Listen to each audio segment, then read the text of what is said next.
지금부터 전산세무이급 88회 이론 시험 문제를 풀이하겠습니다. 먼저 1번.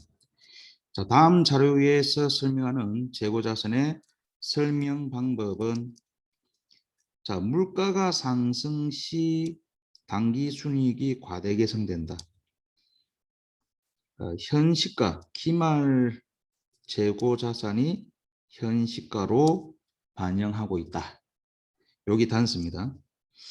여기 보면 경영진의 경영 실적을 높이려는 유혹을 가져올 수 있다. 그게 이제 요거랑 같은 거죠. 당기 순이익을 과대 계산한다. 그죠? 같은 의미입니다. 이익을 많이 평가를 해서 그 회사의 가치를 높이려는 거죠. 자, 이런 문제가 나오면은 반드시 답은 선입 아니면 후입이 됩니다. 자, 과대, 과소 이런 말을 볼 때는 선입 아니면 후입이 됩니다. 자, 그러면 우리가 기초 상품에서 플러스 매입을 하고 마이너스 기말을 하면 매출원가가 나오죠.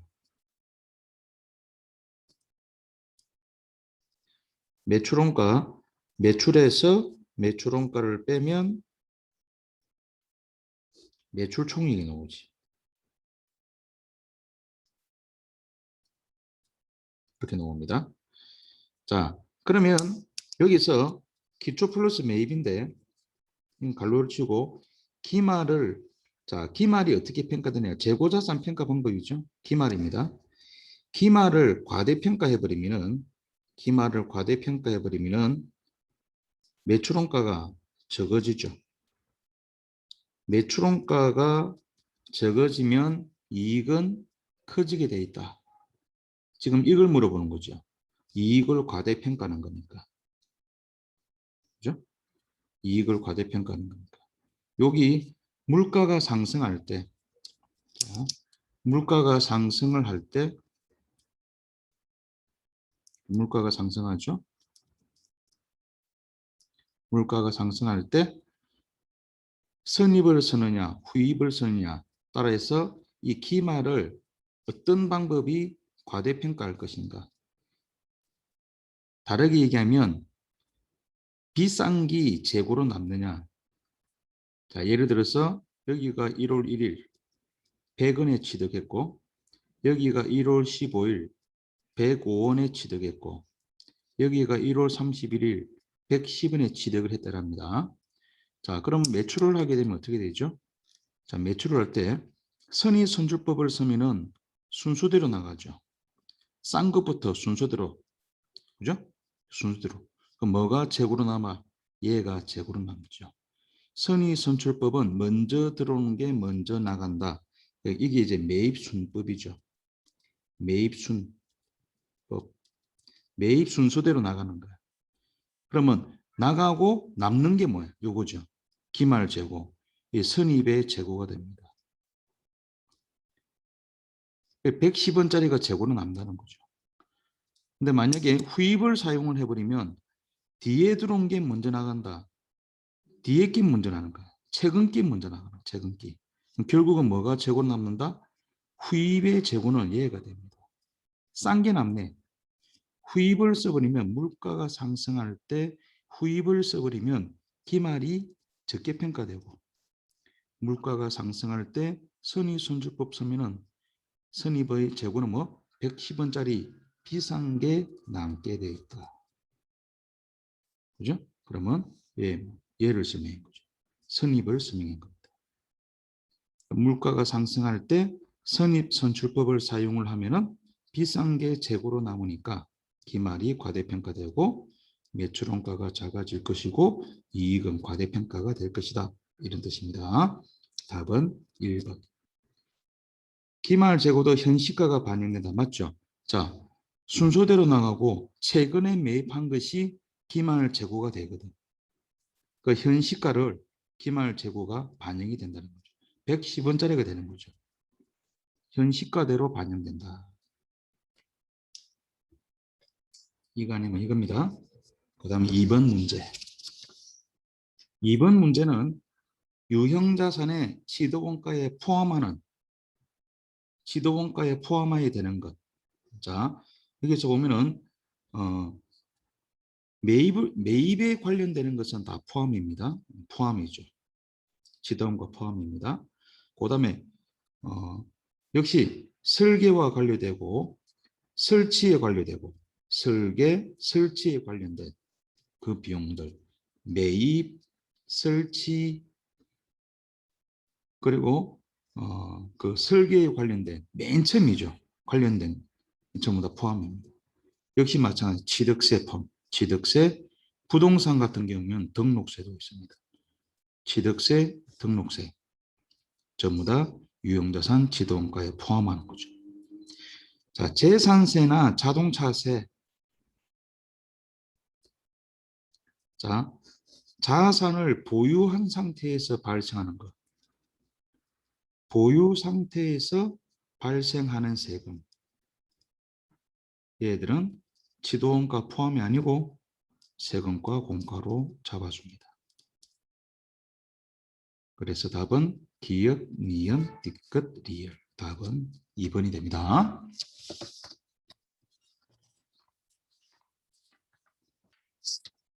이제 3번. 자, 무형자산에 대한 설명으로 틀린 것은, 자, 기업액의 기준에서는 외부에서 취득한 영업권만 인정한다. 영업권이 뭐죠? 자, 1억짜리 회사를 2억에 취득. 그죠? 2억에 취득. 그러면 1억이 많죠? 그 1억이 바로 영업권입니다. 그런데 내부적으로 창출된 영업권은 인정하지 않는다.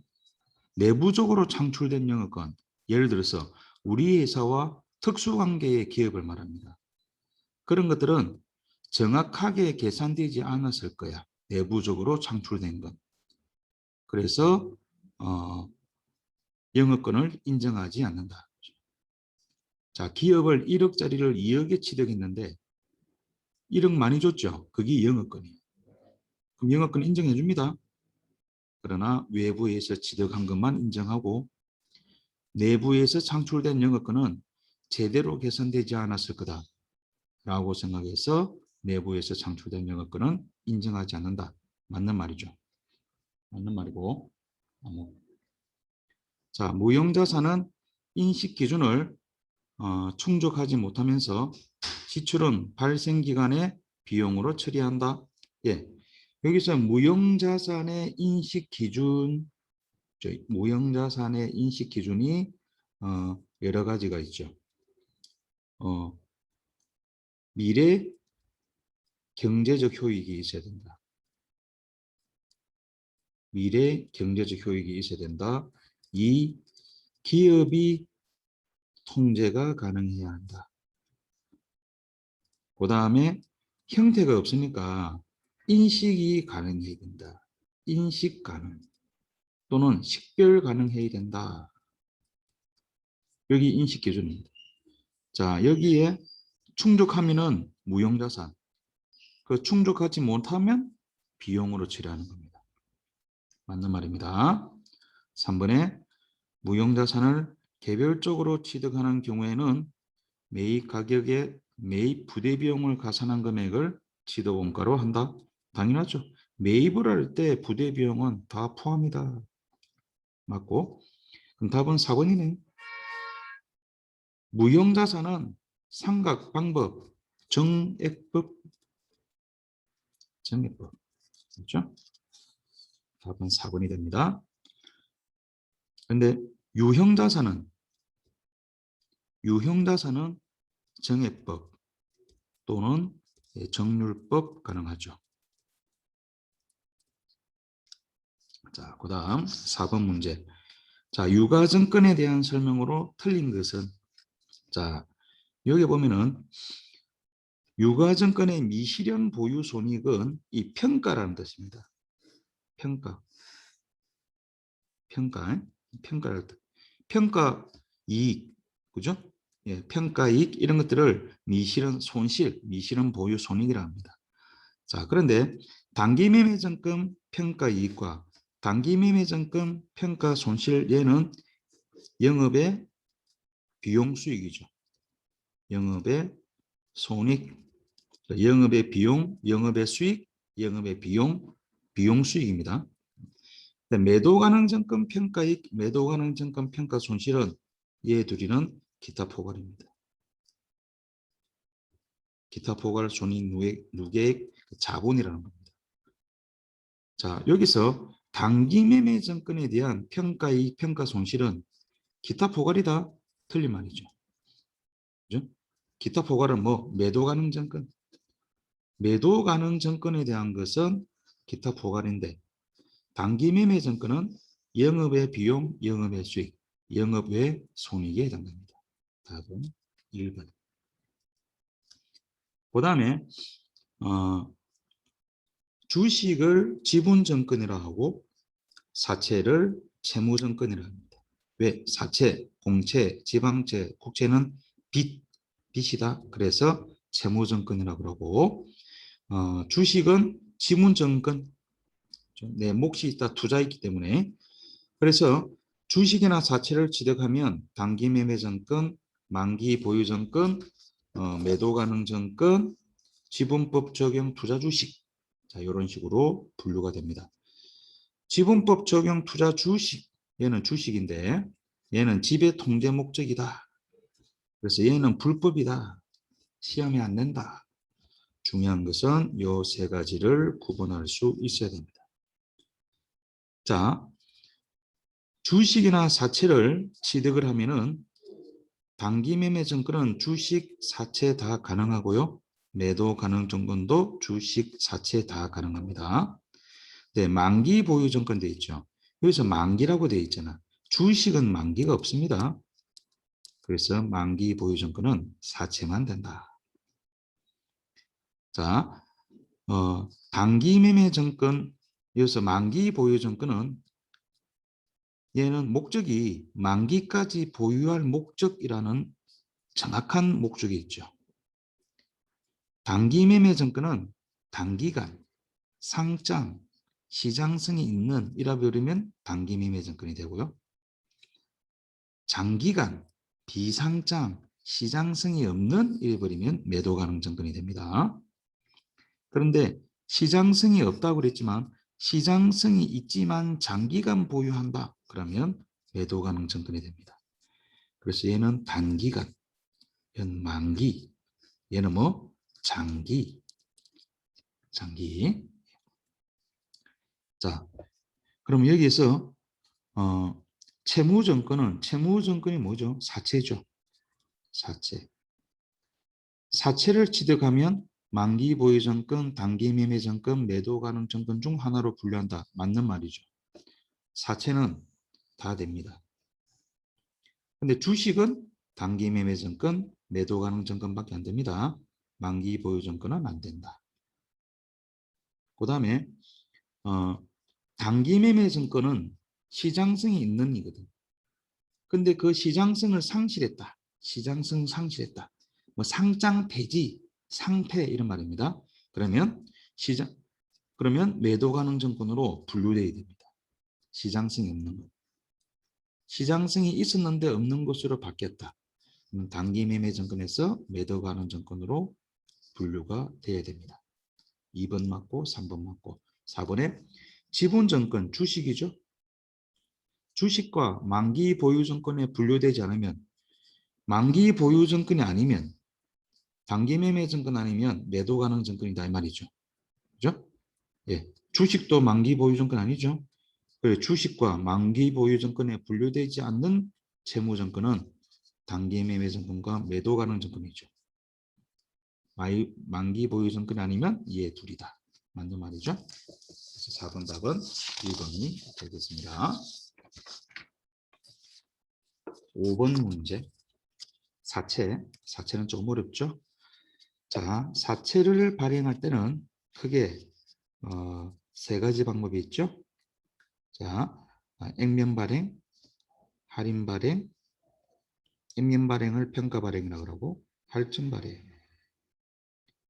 여기서 이자율이 액면 이자율과 시장 이자율이 같을 때 둘이 가치가 같다는 거죠. 그러면 액면 발행해도 됩니다. 액면 발행해도 됩니다. 자, 그런데 시장 이자율이 크다. 시장 이자율이 크다. 시장 이자율이 크면은 시장에서 싸게 돌아다닌다 이런 뜻입니다. 그러면 할인 발행을 해줘야 돼요. 액면보다 시장 이자율이 크면 시장이 싸게 돌아다닌다? 그럼 나는 할인 발행해야 돼. 자, 반대로 시장 이자율이 작다. 액면 이자율이 크다? 그러면 할증 발행이 되는 겁니다. 자, 1번에 액면 이자율이 시장 이자율보다 크다. 액면 이자율이 시장 이자율보다 크면 할증 발행이죠. 맞는 말이고요. 자, 사채 발행 시 발행한 비용은 발행가액에서 직접 차감한다. 자, 이게 이제 무슨 말이냐면은 예를 들어서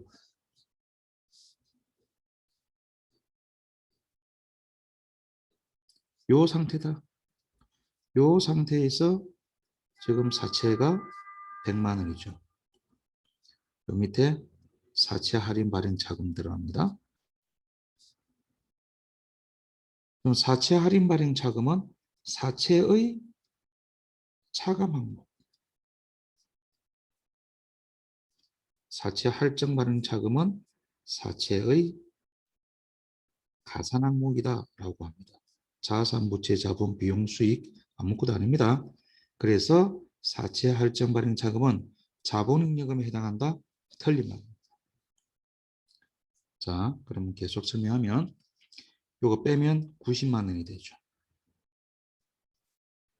자, 만약에 요때 사채 발행 비용이 들어갔다. 사채 발행 비용이 예를 들어서 2만 원이 들어갔다. 그럼 어떻게 분개한다? 얘가 12만 원이 되는 겁니다. 이렇게 해서 맞추는 겁니다. 그럼 만약에 이렇게 바뀌어버리면 어떻게 되는 거야?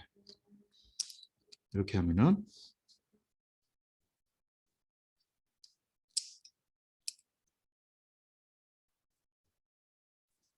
사채가 100만 원인데 사채 할인 발행 자금이 얼마? 12만 원 되죠. 그러면 얘가 얼마 되죠? 88만 원이 되죠. 얘는 사채 발행비가 없을 때, 사채 발행비가 있을 때, 자, 사채 발행비가 있으면 얘가 발행가액, 얘가 액면가액이죠. 얘가 발행가액이죠. 액면 발행. 그러면 사채 발행비가 생기면 어떻게 되죠? 발행가액에서 어떻게 된다? 차감했죠. 여기 있죠. 발행가액에서 직접 차감한다. 이런 의미입니다. 말이 좀 어렵습니다. 그 다음 사채 할인 발행 시 이 사채 할인 발행 자금은 손해본 거니까 상각을 해야 됩니다. 그 유효이자율법에 의해서 상각하는데 자 예를 들어서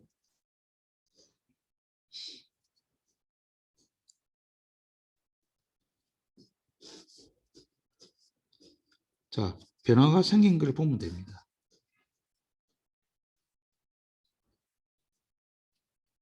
사채의 변화. 자 사채가 예를 들어서 10,000원이다.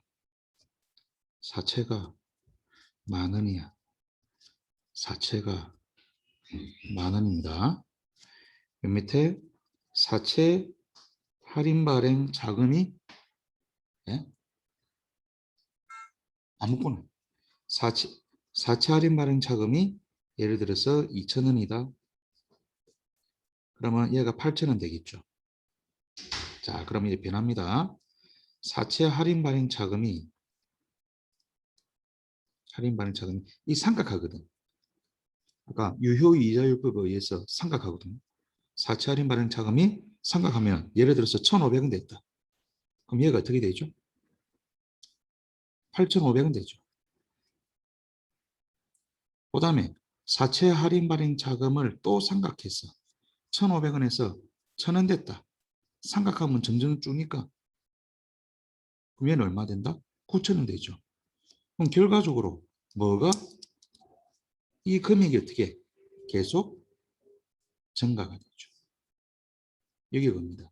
사채의 장부가액은 증가한다. 맞는 말이죠. 사채는 조금 어려운 부분입니다. 그 다음 6번 들어갑니다. 6번. 자, 공장에 설치하던 기계가 고장이 나서 처분하려고 한다. 지도 원가가 200만 원이고 지분 원가가 200만 원이고 감가상각유계액이 150만 원이다. FP 기계가 200인데 감가상각유계액이 150이래.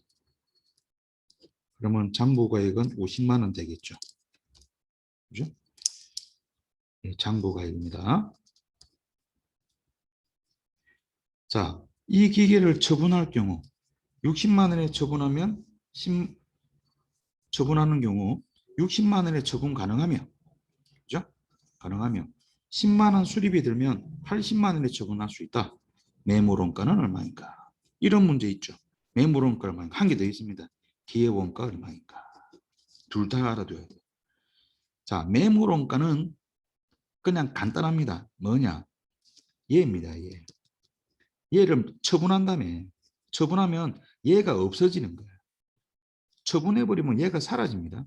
얘를 매물원가랍니다. 50만 원. 답은 2번이 됩니다. 그 매물원가를 물어보면 간단해. 시도원가에서 감가상각유계액을 뺀 거야. 매물원가를 물어볼 때는 이게 답이고. 그런데 기회원가를 물어볼 경우 있습니다. 똑같은 문제. 근데 약간 다릅니다. 기회원가는 이겁니다. 처분하려고 한다. 시도원가가 200, 고장 시점까지의 감가상각유계액은 150이다. 여기까지 필요 없어. 기회원가는. 기회원가는 뒤입니다. 자, 60만 원에 처분 가능하나? A. 10만 원에 수리를 하면은 80만 원에 처분 가능하다. B. 두 가지가 있죠. A와 B가 있다. 문제 틀렸네요. 네. A와 B가 있다. 그래서 여기다가 여기서 하나를 선택하는 거야. 그래서 60에 처분했다. 이렇게 해야 됩니다. 그럼 뭐야? A죠. A를 선택했다. A를 선택했다. 그럼 기회원가 얼마냐? 그럼 기회원가는 B가 됩니다. B 얼마? 80만 원. 자, 기회원가는 이겁니다. A와 B가 있는데 A를 선택하면 B가 기회원가고 B를 선택하면 A가 기회원가입니다. 됐죠? 그래서 60에 처분했다. 그럼 B가 기회원가야. 만약에 80에 처분했다. 60이 기회원가입니다. 됐죠? A와 B 중에서 A를 선택하면 B가 기회원가, B를 선택하면 A가 기회원가 됩니다. 양쪽 다 알아둬야 됩니다. 이 정도면 역시 어려운 문제입니다. 그 다음 7번 문제. 자, 7번 문제는 자, 전기료, 수도료 틀린 것이네. 사용하지 않는 경우. 자, 기본 요금을 부담해. 기본 요금이 있네요. 자, 기본 요금이 있다는 것은 얘를 말하는 거죠. 예. 뭐죠? 여기는 준변동비를 말합니다. 여기서 여기까지는 고정비입니다. 고정비. 여기서부터 사용하는 값 내죠. 이게 변동비죠. 여기 준변동비는 고정비, 변동비 다 있다. 그래서 얘를 다른 말로 혼합비라고도 한다. 여기서 이 고정비가 바로 뭐냐? 얘가 기본요금입니다. 기본요금은 뭐야? 사용 안 해도 내는 거죠. 전기요금, 수도요금은 기본요금이 있죠. 자, 틀린 것은 1. 조업도 변동과 관계없이 일정하게 발생하는 고정비와 조업도 변동에 따라 비례해 발생하는 변동비 두 가지 요소를 가지고 있죠. 그 다음에 준변동비다.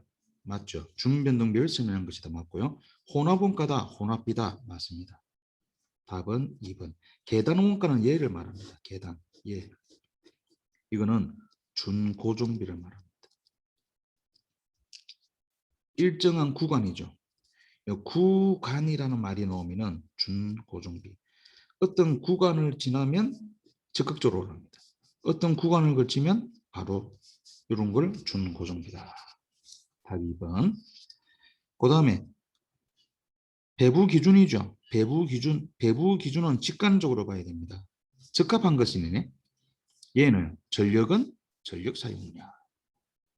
그죠? 전력 사용량. 자, 만약에 다른 거 보면 건물 관리 부분, 건물이다 이러면 종업원수보다는 면적이 훨씬 좋다. 면적, 건물과 면적. 종업원이라면 연령보다는 종업원 수가 좋겠죠. 종업원의 수 몇 명이냐에 따라서. 답은 4번이 가장 적합하다.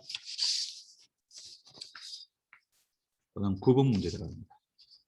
자, 이런 문제 잘 나오죠. 단기 제품 제조 원가는 얼마인가? 예를 말하는 거죠. 제공품 계정의 예. 일단은 예를 기준으로 해서 자, 기초 제공품. 그럼 기초 제공품이 여기 있죠. 얼마? 20만 원. 그다음에 기말 제공품 여기 있죠. 10만 원. 그다음에 제조 간접비 여기 있네요. 20만 원. 그다음에 노무비가 15만 원 있죠. 15만 원. 얘가 없네. 얘는 여기 있습니다. 기초 원재료 10만 원. 원재료 매입액 20만 원. 기말 원재료 5만 원. 그러면 원재료 구했죠. 얼마? 25만 원. 얘가 25만 원 들어갑니다. 그럼 제품이 남았죠. 그러면 10만 원 빼니까 얼마죠? 40, 80이네? 70이네. 답은 얘가 돼. 얘까지 구할 수 있죠. 얘까지 구해봅니다. 기초 제품 15만 원. 매출원가 45만 원이네. 얘는 없네. 얘가 일로 가죠. 70만 원. 얘 구할 수 있네. 40. 그죠? 예. 우리는 이거 구하라 했으니까 답이 얘가 됩니다. 그 다음에 10번 문제. 자, 10번 문제는 자, 선의선출법에 의해서 얘죠. 자, 선의선출법에 의해서 발생 원가. 자, 수량부터 구합니다. 수량. 완성 수량. 완성. 여기 있죠? 완성. 3,200개. 마이너스. 기초 수량. 여기 있네. 기초. 400개. 완성도 75%. 플러스. 기말 수량. 여기 있죠. 700개. 완성도 40%. 자, 이러면 수량이 곱하기 단가. 12,000원. 이렇게 쓰면 47은 28, 54, 20, 300개. 47은 280개. 그죠? 그러면 계산하면 여기 계산하면 몇 개? 3,180개 곱하기 12,000원. 계산하면은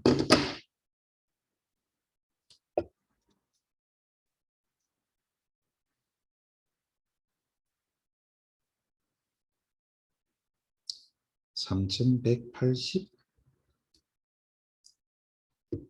곱하기 12,000원.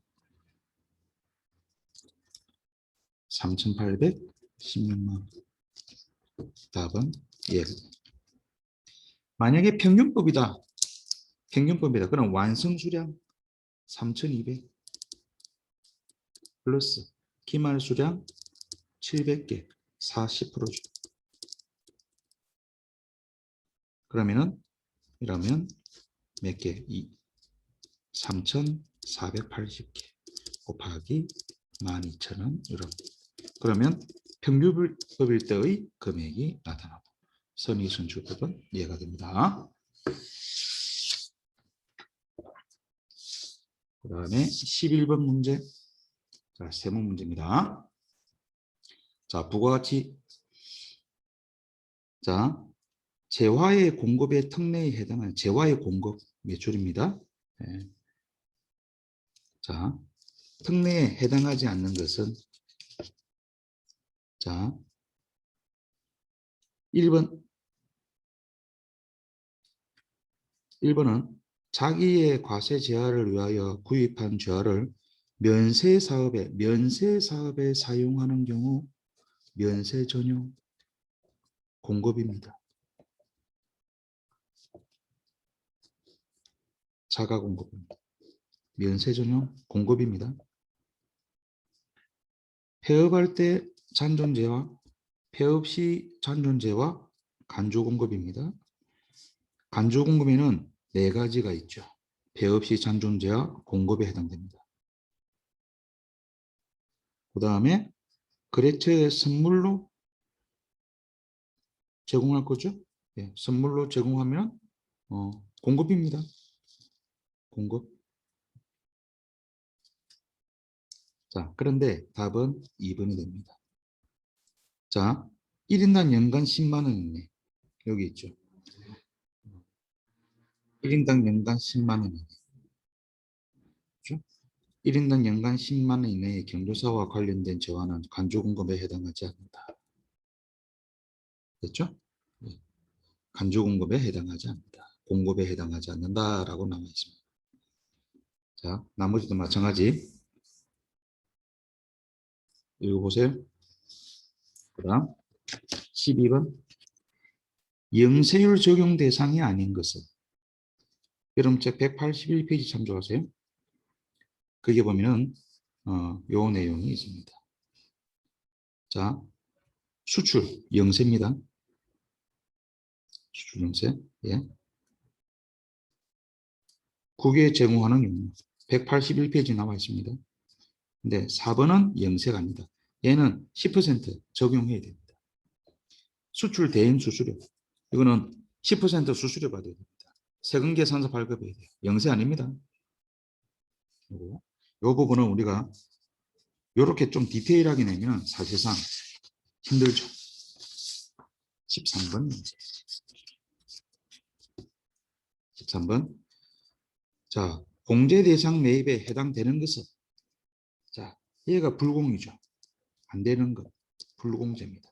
업무무관, 비용 소유 순위차, 면세사업 관련, 접대비 관련, 토지 관련은 불공이 됩니다. 자, 여기 있죠. 대표자 개인적으로 비업무용, 업무무관. 그죠? 그 다음에 부지, 택지, 토지 관련이죠. 토지 관련. 그 다음에 거래처 정정, 접대비죠. 접대비. 불공입니다. 답은 3번. 자동차 임대업의 그 승용차죠. 임대차, 자동차. 그 승용차에 대한 자동차는 공제 대상이 된다.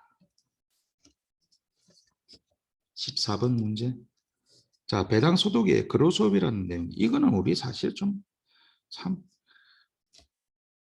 어렵죠. 우리 세무 2급 수업 시간에 근로소득까지 한다는 것은 이거는 배당 소득의 근로소득이 나타납니다.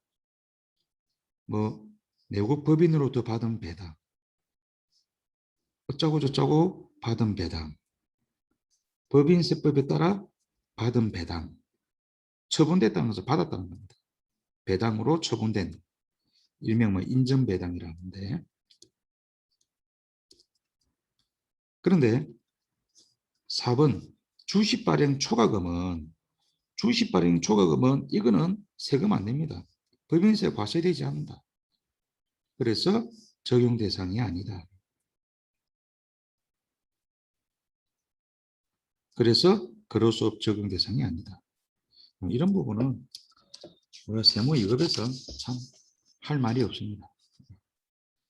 그 다음에 마지막 문제. 2019년 종합소득금액 계산하면 여기 보면은 사업소득금액이 2,500 있고 사업소득금액이 1,500이 있죠. 이게 부동산 임대소득이냐 아니냐를 구분하거든. 일단은 사업소득이 얼마? 4천만 원 있죠. 근로소득 있죠? 1,000만 원. 결손 빼야 되죠. 결손은 마이너스. 결손은 빼줍니다. 빼주기 때문에 답은 1,000만 원 됩니다. 그런데 여기서 이제 요 2월 결손금이 부동산 임대업이 아닌 사업소득에서 2월 된 결손금, 이 결손금이 부동산 임대 관련이 아닌 2월 결손금이다. 그러면 그냥 빼줄 수 있습니다. 결손금. 사업하다가 손해본 건 뺄 수 있습니다. 결손금 공제 가능합니다. 그런데 이 결손금이 부동산 임대 외의 소득에서 발생한 거냐, 부동산 임대 소득에서 발생한 거냐에 따라서 사실상 달라진다. 오늘 설명은 여기까지만 하겠습니다. 수고했습니다.